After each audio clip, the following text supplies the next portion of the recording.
minute. That picture of Grandpa that you have behind you, the one in the military uniform, I actually have that on my desk over here. Oh, wonderful. Oh, yeah. That's great. This week on the House of Static, we welcome a very special guest, Kilo's grandmother, Jane Harnish. Well, hello, everybody. Welcome to the House of Static. And as always, I'm Bob Smith, the Static Dive, and my friend and co-host is Mr. Kilo House. No. And we've got a very special episode here this week. Yes, very special guest, someone near and dear to my heart. Right. And that is Kilo's grandmother, Jane Harnish. So, welcome. Your turn, Mom. Hello. Hello. Oh, all right. In Albuquerque in your apartment. I'm here in Albuquerque Oh, in my apartment at a retirement community. And I don't know, I've heard said that you're having artists. Well, I don't know why you chose me. Well, here, and that's a wonderful segue into us talking about what we're going to talk about today.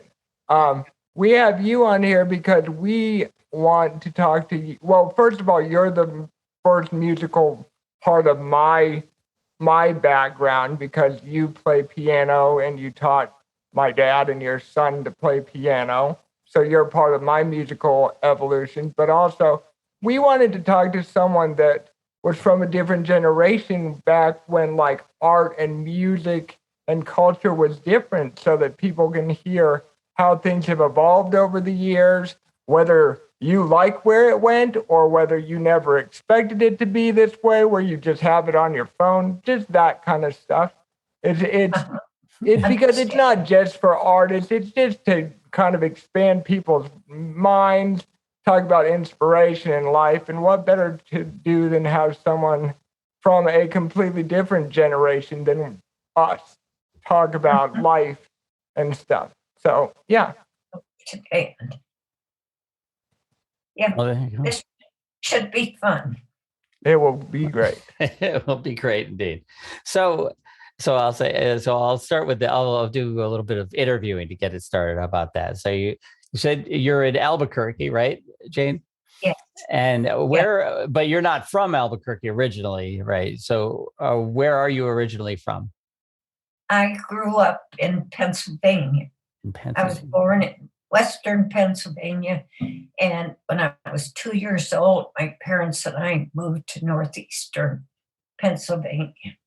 Okay. On top of a hill mountain with lots of snow in the winter that I loved. There's a lot of that in Northeastern Pennsylvania. The hills and mountains and snow. I've been there. Exactly. So I live in upstate New York, which is very similar. So. Oh, right. Yeah. Well, Grandma, I know that you've lived all over the world in your life, but most of our viewers probably do not know that. So why don't you explain some of, like, throughout the years, some of the places you lived, the cultures you lived in, stuff like that. Well, first we were sent, we were Presbyterian missionaries, and my husband, your granddad, was a businessman, and they were happy to have a business person interested in going overseas to a mission station, right, rather than a teacher or a doctor or a nurse. They were happy to have somebody that could sort of run the business, take care of the business things. And so we first went to Japan, assigned to the Korea mission during the Korean War. So families had to stay in Tokyo, and your granddad, my husband, went to Korea along with about 5 other men, and they took care of refugees from North Korea that came down to South Korea when the North was invaded by Russia. And we were there, I believe it was 17 months. I had two little boys to look after, your dad and his brother, Tom. And while we were there, a little girl arrived, your Aunt Janie. Yeah, the one that's with you right now. Right. And coming from a farm community such as I lived in Pennsylvania, being dropped into an entirely different environment in Japan was not easy, to put it mildly. But we did okay, except it looked like the war was never going to be over, and we were not together as a family. So we went back to New York, to the headquarters, and asked if we could be assigned someplace else. And the very day that we were there, the doctor from a hospital in Guatemala City was there looking for a business manager or an administrator. And so, to make a long story short, we were assigned to the Guatemala mission. And we were there 6 years. And I absolutely loved Guatemala. I loved the people. I loved the country. I loved what we were doing. And my husband was, your granddad, I should say, was finally persuaded to go to Mexico City to do pretty much the same thing. No hospital involved. But that only lasted about a year, and we came back to the States. Very cool. So what time frame was that? Was this like early 60s? Was that, or late? When was that? 50s. The 50s. 50s. Oh, okay. We went to Japan in 52 and came home from Guatemala in 1965. Oh, okay, cool. 1960. My daughter. Didn't you live in Costa Rica for a little while, or am I wrong? We were there for a year in language school. Oh, right. Okay, that's right.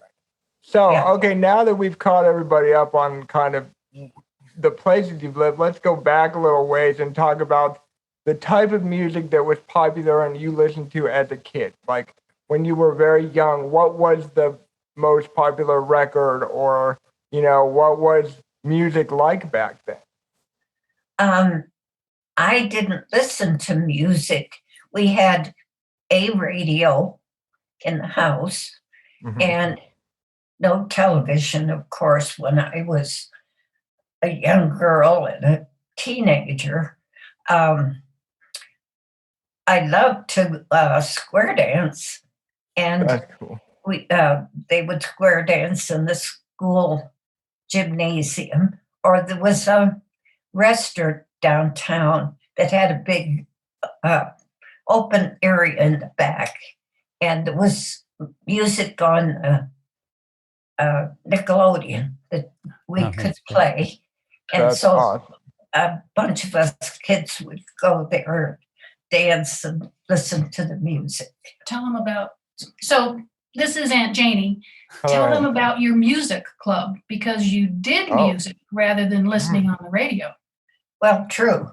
There was this small town had about 1,600 people, so it was quite small. But they had a music club, and I was a member of it, along with my aunt. So music in this family goes quite a long ways back, because my Aunt Marie had a beautiful soprano voice, and she did a lot of solo work. So what instruments did you play? Sorry, I cut you off. I played the piano. Okay. And cool. I took lessons and from a lady that came from a nearby city. She'd come once a week and I would take lessons with her. So what kind of music were you playing in the music club? Was this like early jazz stuff or was it like gospel stuff? No, it was more classical. Okay. Or liturgical. Right. And she suggests some of that. Yeah. That's awesome. But no jazz. No. No jazz. That's great. So now that we've gotten a little bit of that backstory, can I ask you, out of all the kind of popular eras of music, what's your favorite? Because you've lived so many different eras of music, not to say you're super old, but just because you've lived out so many eras from like the 50s music to like the rock and roll era to the hippie era to the disco era. Like what music do you still to this day enjoy? I would say the big band era. Jimmy Dorsey, Glenn Miller was my favorite.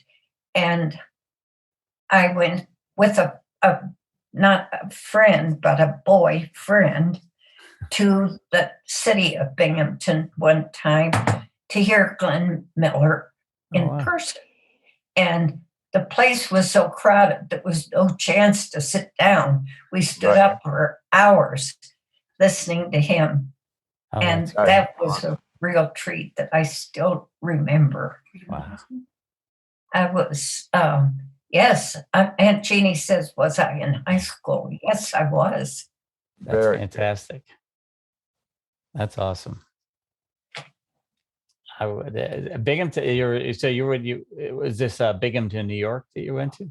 Yes. Yeah, yes. That's great. Yeah, not too far from me. Yeah, it was about 25 miles, maybe. Right. So now, having known that you've lived all over the world, how do you think having that broad of an overview of different cultures, how do you think that affected like how you view life and you view the experience of the world and stuff, since you don't have like a small, right? So if you only lived in a small town your whole life, you'd only have that one concept of how life is, right? But since you've lived many places and had the chance to see that, how do you think that's affected how you see the world and react with the world? Well, I think it gave me a broader view and more, what's the word I'm looking for, Jeannie? And more willing to accept people as they are. Open-minded. Yeah. I'm really surprised living here with people my age, retired people, and mostly 80 and older, how narrow their view is. I'm not criticizing them. It's just their experience is quite limited, and that's a shame. Yeah. I now realize how privileged I was, thanks to Kilo's granddad, that I saw so much of the world. Right. Yeah, because I would think that's probably the difference between you and them, is that you just have a broader view of people and how people are and how things are, rather than just that narrow one way of thinking. So yeah, that's interesting because because we're not in that kind of generational world, like we don't get to see how those people act compared to how we act, right? Kind of like how you probably couldn't look forward into the future and say music would be played on your phone. When I'm older, you'll be using your phone to listen to music. You'd be like, wait, what? So it's kind of the same way looking back at certain things like that. It's like we only can see through our limited point of view of like our generation. little limited point of view, and we don't see how things were for people back then, right? So, Sure. yeah, I mean, yeah. So actually, I have a kind of a specific question about some of your travels. You mentioned that you really love the people of Guatemala. Could I would love to hear more about that. More about the people of Guatemala and what about that culture that you like so much?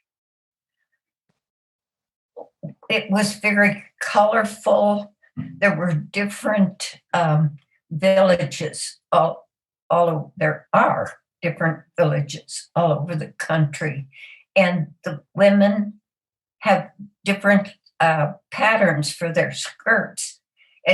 I finally was able to say, "Oh, that lady's from such and such a village," because I recognize her skirt pattern. Oh, that's cool. Awesome. That's wild. Yeah. That's awesome. Of course, I love the marimba music. Yeah.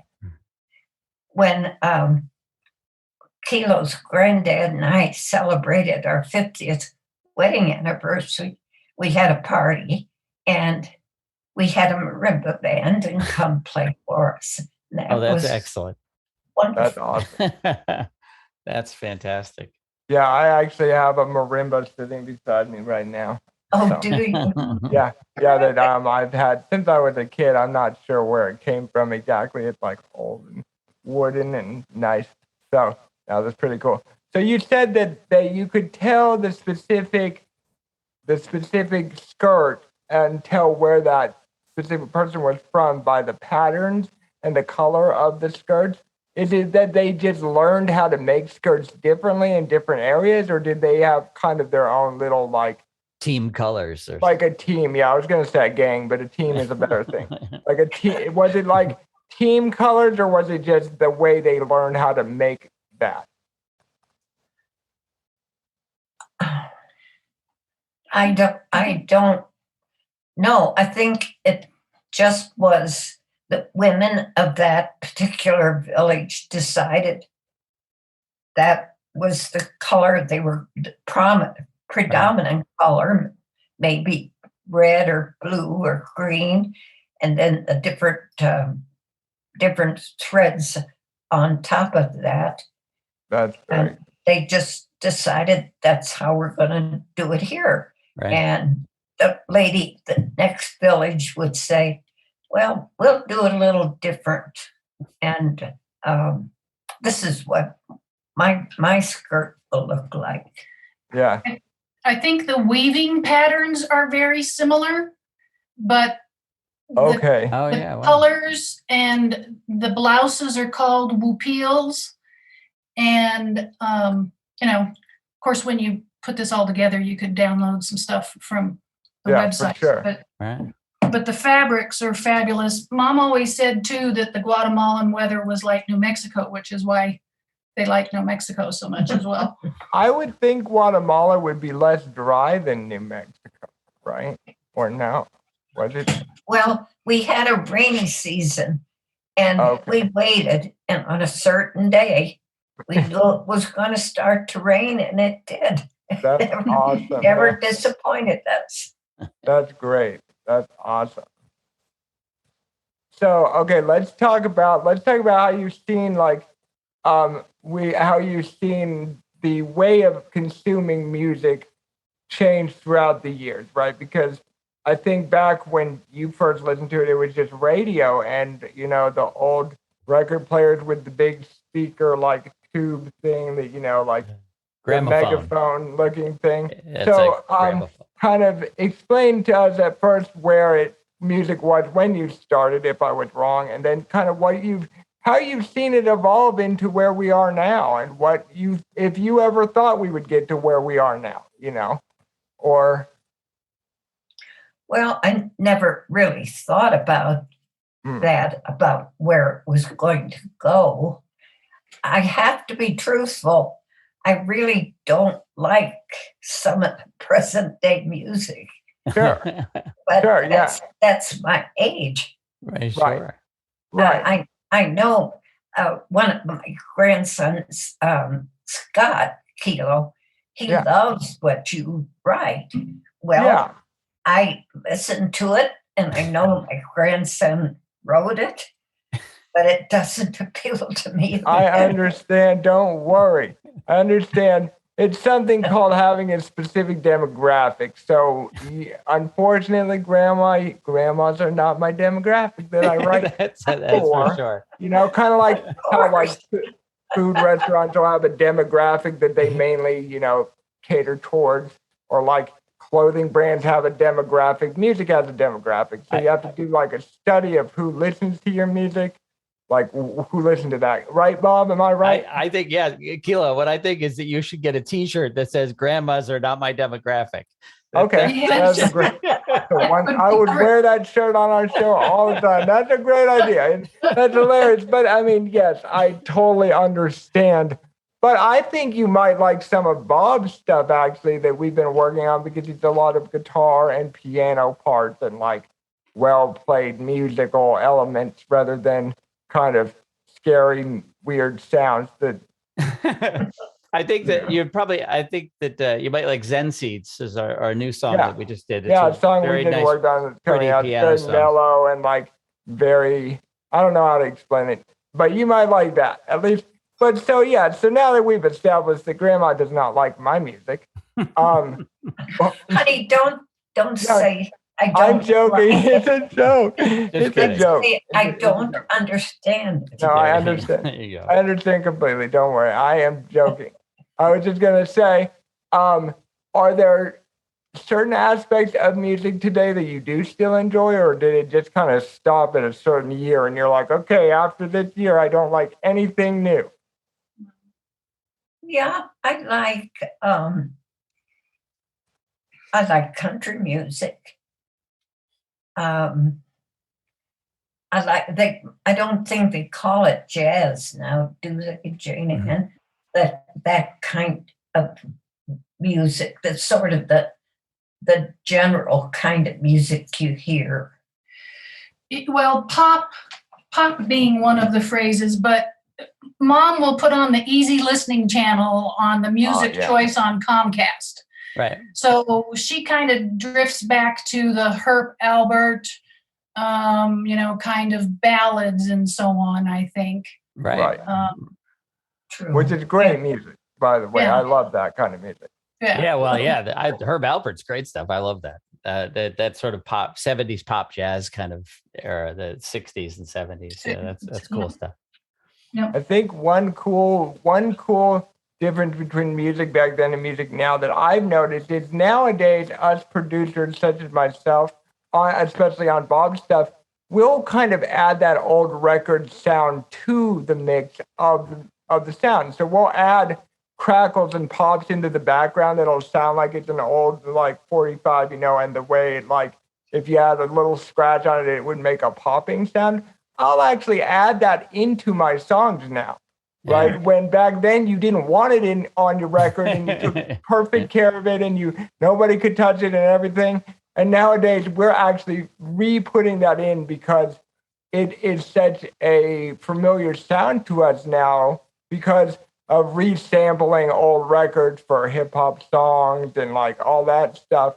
It's just been ingrained into us as producers that this sounds good when it used to not sound good. That just shows how different things are now. And it has to do with like the analog audio, which what a record is, right? It's all analog technology. There's no ones and zeros, no binary information, no digital stuff. That's got a broader dynamic range. Like there's when you break anything down to ones and zeros to digitize something, ultimately there's going to be something in between that you lose. You know what I mean? Even if it's minuscule. And if it's sound, there's a little bit of sound in between the ones and zeros that you lose. So analog doesn't have that problem. It's a smooth, warm sound all the way through, because you're not breaking it up into bits. Mm-hmm. That's the theory anyway. So, and I like it. I got a record player right over here. I listen to records all the time. Usually I like a lot of old jazz stuff, mostly slightly right after the big band era. A lot of what I listen to is like bebop jazz, Miles Davis and stuff like that. When he got when it was going from the Glenn Millers and Duke Ellingtons more into into the smaller like quartets and quintets and things like that. But anyway, good stuff. Very nice. So let's see. Oh, we're off track now. Sorry, my fault. My fault. I got excited here. So anyway, so we talked about how technology had changed to some degree, how you listened to records. So that's where we started with that part of the conversation anyway, saying how, went from radio to all the music on the phone. May I interrupt? Sure, please. You spoke about the record player. When we went to Guatemala, we took a record player with us and records and played it all the time. Oh, that's excellent. Now, when you got there to Guatemala, and you were obviously missionaries and probably helping people that maybe didn't have a lot of means, right? Did they have any kind of technology to listen to music, or were they just playing live music? Or was like the record player that you had was that exotic to them, or did they already have those? Gosh, I don't remember. Right. I don't remember. Well, that's all right. Janie, and remember. I'm trying to remember. Yeah. I was in a few weddings, but I would assume it was live music or just an organ or piano when I was 5. Right on. All right. Well, Kilo, where would you like to go next? We had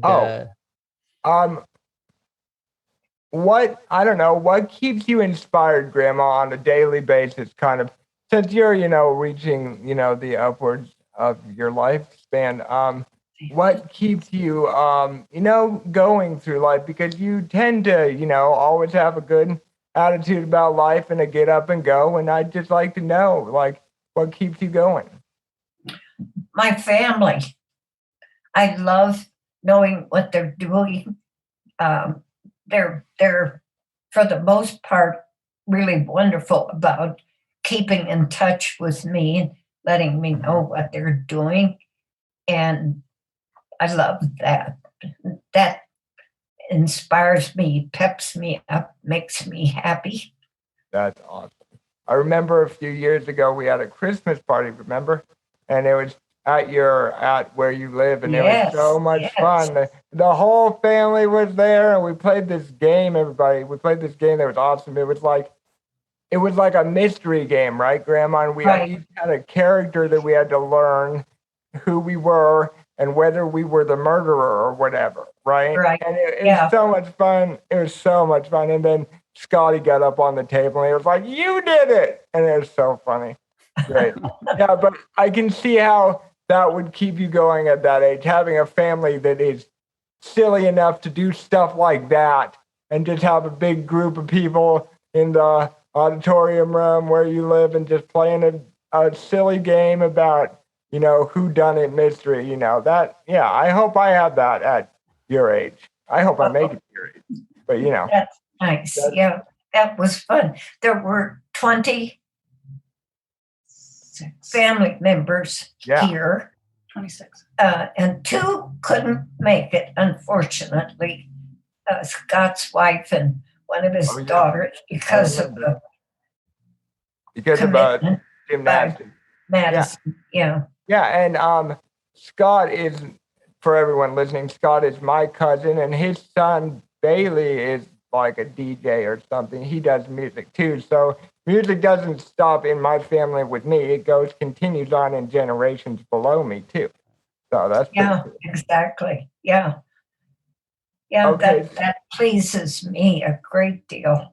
Yeah. And I remember there was a piano there too. Remember, we had a piano on the stage, and I think Shannon and Connor were playing the piano or something. Right? Yeah, exactly. Very cool. Well, I could say I only know one member of your family, really, and that would be Kilo here. But he definitely inspires me. So there you go. So I think that Bob's like, if I had a family like yours, I would be inspired with my family all the time too. This is what I'm saying exactly. So okay, so we have reached part of the show where we usually go and say, would you like to say anything else? Is there anything else before we do our closer where we ask 3 random questions and just kind of get to know a random thing about our the people we're talking to? Is there anything else you'd like to say? And it can have anything to do with anything. It doesn't have to have anything to do with what we talked about today. I can remember how Kilo Corey to me used to giggle. He and his granddad loved to make him laugh. And I remember sitting out on the patio. I think it must have been here in Albuquerque, but I'm not sure. And it was at Halloween time. Do you remember carving? Yes, I have a picture from that. Granddad. I have that picture at my house. Oh, I had put the pumpkin seed on my head or whatever. Remember? Yeah. And I was laughing. I have a picture of that. And you put your hand down in the pumpkin to take out the gooey stuff, and you'd giggle and giggle. Yeah, I remember that vividly. So I was enjoying life even back then, just having fun, laughing about stuff. That's great. That's great. Okay, so now we are to my favorite part of the show where we will go around in a circle and we'll each ask a random question, and we each have to answer our random question. So like I've warned every other guest, don't ask a question you don't want to answer. Because so for instance, I'll ask a question and Grandma will answer it, and then Bob will answer it, and then I'll have to answer it, and then so on and so forth. Just so that we have our viewers get to know us as people as well at the end of the show. So, Bob, you go ahead and go first today. Okay.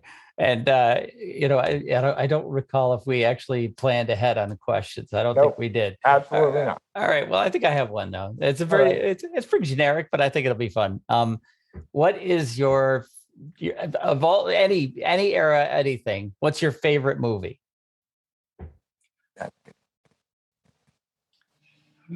It's like a big silence.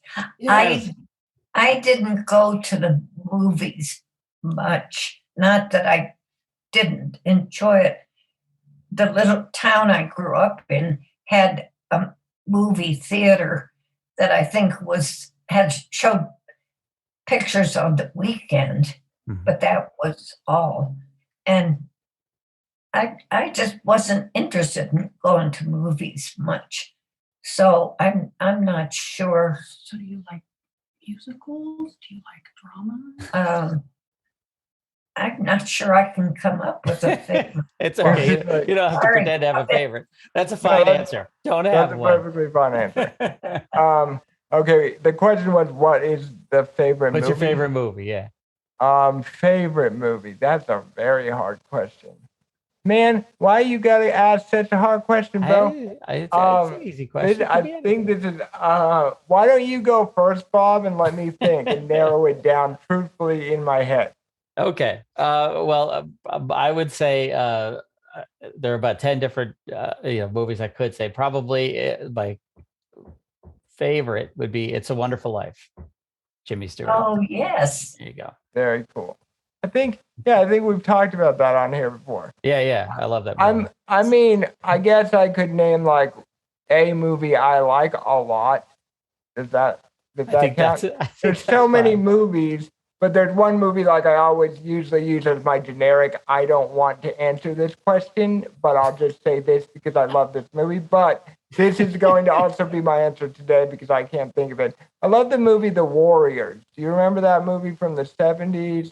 It's like about this like New York like gang, but it's like all like disco-y looking and it's like retro. Anybody who's listening right now that knows what The Warriors is, they're like, yes, because it's like a great, I don't know, it's just a fun movie because like there's all this different music every time they run into a different gang, and some of the gangs are like wear baseball uniforms and have painted faces. It's almost like a weird like fight along musical, like not a sing along musical, but like a let's get in fights.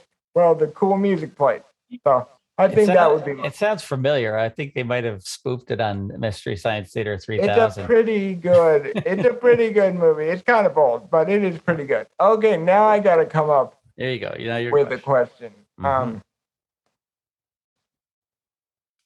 Oh man. What is now? This one has not been asked on here. What is your favorite food?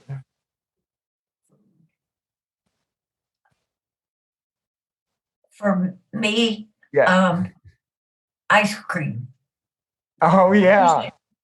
I remember when the last time I was there when Grandpa was alive and we went to that restaurant. I remember that we had that one piece of ice cream cake and we were passing it around and Grandpa was like trying to just get it all in his mouth and then he spilled it on his lap. But that's just my grandpa, he always did stupid stuff I think he did it on purpose in my opinion, but just to make people laugh. So yes, ice cream. Ice cream is good. What about you, Bob? My favorite, probably just chocolate, literally anything chocolate, just as chocolate as you can get. Chocolate with chocolate on top. All of the chocolate. Exactly. All of the chocolate. Okay. I think I'd got to say cheeseburgers. I just like a good cheeseburger. I'm a simple man. I'm good with just a cheeseburger and fries. Yeah, for sure. Okay, Grandma, now you get to ask a random question. Any random question. Where do you want to be, or what do you want to be doing 5 years from now? 5 years. Okay, Bob, do you want to go first? Well, yeah, sure. I think in my case, what I'm doing now, I just started really. Like I just kind of started my own little business and quit my day job and everything and really kind of dove deeper into music over the last year. So 5 years from now, I really want to just basically be doing what I'm doing, but maybe, making more money, I guess, but basically, writing and making music. That's really what I want to do. So. Yeah. I mean, you've asked two very simple men that question that don't have other things they do other than think about music, dream about music, and make music. So I think my answer is exactly the same as Bob. I would like to still be interviewing people on our 1 millionth season and, talking to artists and hopefully showing other people new artists that they may never have heard of. And maybe even someday someone will come up to us and say, I listened to your program. It inspired me to become an artist. And that would be the most triumphant moment. So I just want to make music. I hopefully want to be working in a big studio, not just at home and stuff, like a big studio with the boards and stuff that I've been trained to use and just doing my thing with that and making more money. Yeah. That's right. And now last but not least, what about you, Grandma? What do you want to be doing in 5 years? Well, at 97, 5 years from now, I hope I'm up in heaven with your granddad. Right. I was assuming that would be the answer. So, well, we really appreciate you being here today. I feel very lucky that you said you would come on the program and let us kind of pick your brain about culture and life and stuff like that. And thank you for giving our viewers and us a good, unique perspective that we don't get to sit down with our grandmas these days in our culture and talk about what life was like, back when they were our age. So it's really, I think it'll be eye-opening for lots of our viewers from all ages because they probably never have had this experience. I mean, I'm lucky that I've had you in my life a lot of my life and around, and I know a lot about your life. But that people don't get that. So I think they might get secondhand grandma-ing, but I think it will be a good relief to hear where life used to be, where it is now. So thank you so much. Yes, really, it was a pleasure. I certainly enjoyed it, and I loved seeing you, Kilo. Yes, I love you, Grandma. Oh, well, that is awesome. And it was very nice to meet you. Thank you so much. Have a wonderful day, Grandma, okay? Right. Thank you, dear. Bye, everybody. Bye. Bye-bye. Hey, let's take a minute. And just as we were saying our goodbyes, Jane began interviewing us. Yeah, right. Oh, no. No, this is good. I think what you're talking about is because, like, I think for me at least, and Bob can answer this as well. I do it mechanically, so I do it. I know what I'm gonna get one part right, and then I'm gonna work on the next part. Like I do my melodies first. My melodies usually just on the piano or something, and then I put the drums behind that, and then I make the sound. So it's like at this stage in the game of making music where I'm at now, I just kind of, it's like a robotic thing of one step equals to the next step to the next step. I think if I tried to take it all on at once, I'd be like, I don't want to do this anymore. Right. It's no longer fun. Yeah. What about you, Bob? Well, I think that a lot of what you described is really the technical process of doing it, right? That's Right. the making of the music. And I think that's like half of the answer. And I think the other half is the the unknown, like how does that music come out of somebody's brain, right? Right. We could explain how it comes out of our hands and out of the piano and then into, Right. That's but true. right. Like I was thinking about this today because earlier today, before we did the show here, Kilo had texted me, and he and I work on music together, and we were talking about doing cover songs. We're both John Lennon fans, so anyway, he said, "Let's do a cover of Imagine by John Lennon." And and how we would do this, I play it, I record it, and then Kilo would mix it and do his producing on it. So anyway, I recorded my part. I recorded the piano and did the vocal on it. And my point of bringing it up is that I was thinking about exactly that, because the technically the piano, that song is really easy. It's a very easy song to play. It's like 4 chords really. Right. A couple of little transitions, but it's really a very simple song. But how did that come out of that gorgeous simple song come out of that one crazy Englishman's brain? I don't know. That's the thing. Yeah, Who that knows? is a good question, Grandma. Though I think it does. I think it goes back to something we've talked about on our show about, like, where you reach this state of mind that a lot of people call the flow state. Like football players get in the flow state when they're doing really good, or like musicians usually do when they're doing a show. And I think that for me, my creativeness comes from that state of mind where your brain turns off and you're just kind of doing it. And then you look back at it and you're like, oh crap, I did that. Like it's weird when you have to sit here and answer that and think, how do I come up with those ideas? And I think for every artist, every single artist, it's a very different process. It's a very different thing. So for instance, my mind first thought it was just a technical thing. Like I know how to process and do everything, but how did I come up with that idea, right? The idea didn't come from me going from A to B to C. So I really don't know. I mean, for me at least, I get a lot of my inspiration from movies. And so I'll be watching a movie and see a scene that makes me feel a certain way. Or like I hear a sound of like, a monster in the background. I'm like, oh, that makes me feel a certain way. So then I feel like, oh, I want to make a song to make someone feel that same feeling. And it doesn't have to have anything to do with the movie. It could be completely something different, but it's like that drew an emotion out of me. So I want to see if I can kind of emulate that emotion into other people. Huh, interesting.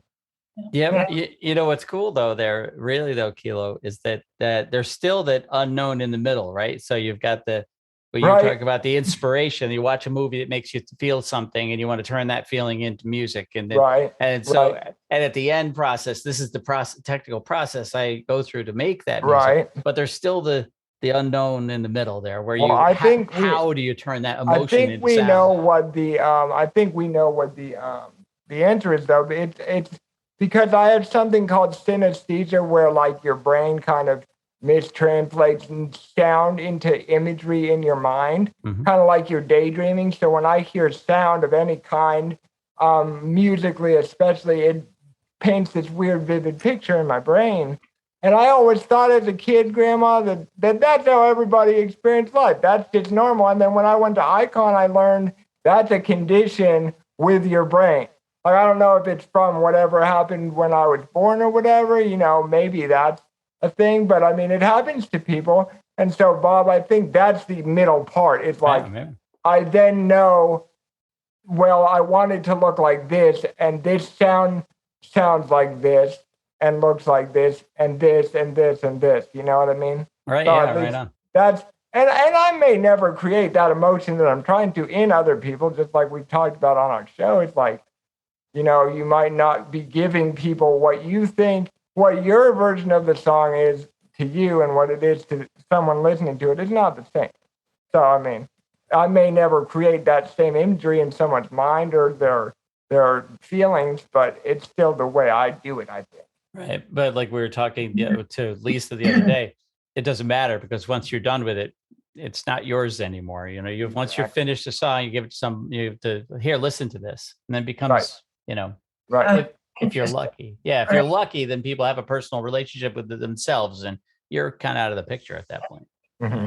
Thank you very much. I appreciate that and enjoy it. For sure. Well, Okay. thank you. All right. Love you, grandson. Love you too. Bye. Nice All right. to meet you, Thank Bob. you. Nice to Bye. see you Very guys. nice to meet you. Hey, let's take a minute.